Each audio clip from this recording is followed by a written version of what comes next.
40 years on since the reform and opening up policy, China is further opening up to the rest of the world. As the world's largest trader, China has been heavily promoting negotiations for free trade agreements, also known as FTAs. An FTA with Mauritius was inked in September, in which over 90% of tariff items will see their tariffs reduced to zero, and it also marked China's first FTA with an African country. China is currently in negotiations with 27 countries and regions to strike or upgrade a total of 12 FTA deals. The ongoing free trade talks include the Regional Comprehensive Economic Partnership and the China-Japan ROK FTA. China is also eyeing agreements with Norway, Sri Lanka and Israel.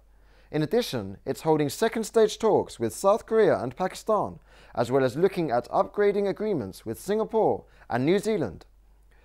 Over the past 2 decades, China has signed 17 FTAs with 25 countries and regions in Europe, Asia, the Pacific Ocean, Latin America and Africa.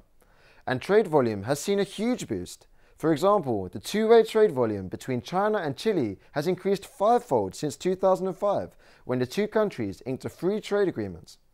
Australian lobsters, Thai fruits, Chilean wine, electronics from South Korea, all of these goods now have access to the Chinese market thanks to the FTAs. Gao Feng, spokesman for the Chinese Ministry of Commerce, said in July that China hopes to build a higher standard free trade area network that is in line with its own development level and work with free trade partners to enhance the level of liberalization and facilitation of goods, services and investment, jointly cultivating global markets and further promoting the construction of an open world economy. China has lowered tariffs on imported goods multiple times this year, reducing overall tariffs by 23% compared to 2017. Next month, China will hold its first China International Import Expo with more than 2,800 companies from over 130 countries and regions participating.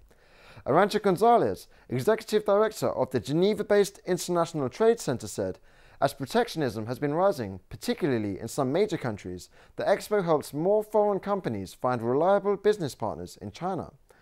John Edwards, British Consul General in Shanghai, said, "The Expo comes at a very important time as China enters into the next period of reform and opening up.